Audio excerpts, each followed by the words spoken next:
Reka nkusuhuze rero wowe ukurikiye Ivuge Show. Reka mbanze nkwereka akantu gatoya, reba ano mafoto yose yagiye afatwa n'aba bahanzi Kevin Kade. Ugenda ureba ifoto yafashwe na Ish Kevin.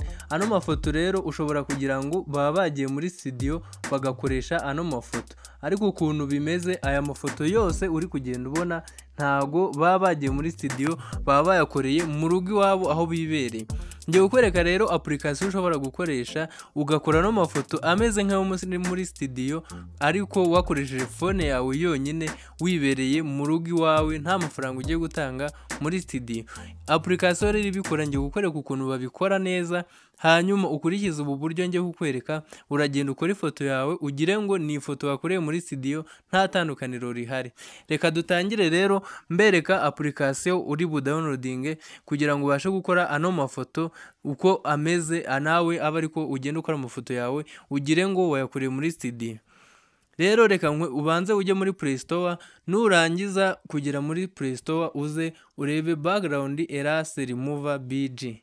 Ngewe rero ino application namaze kuyidownloadinga. Icyo ngiye gukora rero ni ukuyifungura. Ndakora kuri open, nindangiza nimara gukora kuri open urabona ko bampaye background remover, bampaye gukora AI filter, ariko ngewe rero ngiye kukwereka buriya buryo abahanzi bakoresha bagapostinga amafoto ukagira ngo bayakore muri studio, nawe ukajya gukwangiza amafaranga yawe ukora video kandi ukora ifoto kandi wayikorera ukoresheje phone yawe.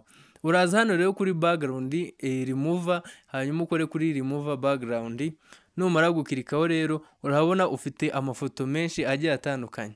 Ngiye gukoresha rero ifoto imwe muri izi ngizi, nkureho background hanyuma nkwereke ukuntu bikorwa. Reka duhitemo ino foto ya Papa Sava. Urana nuyihitamo barahita bari movingaho background y'aba bantu bose. Urana nimara kuvaho rero wowe ikintu uri bukore uraza hano ukore kuri OK. Numara gukora kuri OK rero ikintu ukeneye rero no gushyiraho background. Uraza hano ukirike hano kuri background image. Urabona ko bahise baguhereza ama background ushaka kuba wakoresha nkayo muri studio. Ushobora gukoresha iyi ngiyi, urabona ko ari ifoto ikeye cyane, cyangwa se ugahitamo aya ngaya, cyangwa se ukaza ugahitamo ibara ushaka uko ubyifuza n'ifoto yawe ushaka kuba wakora akaba ariyo uhitamo. Reka rero duhitemo iri bara ry'icyatsi kibisi, hanyuma ino foto yacu duhite tureba ibindi twongeraho kugira ngo imere nk'iyo yafatiwe muri studio. Numara rero gukora ahangaha kuri OK, numara gukora kuri OK uraza hano ukirike kuri ya foto nimba ushaka kongeramo ibindi bintu, unurangiza ukore kuri shadow. Numara gukora kuri shadow urana ko hajemo igicucucucu nkaho nyine umuntu ari muri studio. Ushobora guhitamo igicucucucu ushaka ukuntu kiza kuba kimeze. Wowe rero ikintu ukora iyo umaze gushyiraho igicucucucu ukuntu kiba kimeze, cyangwa se shadow yawe wahisemo, reba uko ugenda uhindura niko ugenda ugira igicucucucu ushaka. Rero kubera ko ari ibara ry'icyatsi kibisi riragendana n'ibara rijya kweruruka cyangwa se risa umukara. Urabona rero ibicucucucu birahari. Ino foto neza wagira ngo yafatiwe muri studio kandi uyikoreye muri ino application.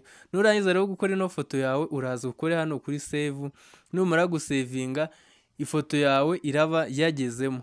Noneho numara kuyigeza gukora save uraza hano rero muri mu mafoto yawe uba ufite hano, nurangiza uze urebe ya foto wakoze. Dore ifoto wakoze ngiyi kandi wagira ngo niyo muri studio. Rero icyo mwibutsa nuko ukurikiye Ivuge Show, ibuke gukora subscribe kugira ngo ujye ubona utundi dutipu ngenda mbereka umunsi ku munsi. Sawa rero mugire ibihe byiza, mukomeze kumererwa neza cyane.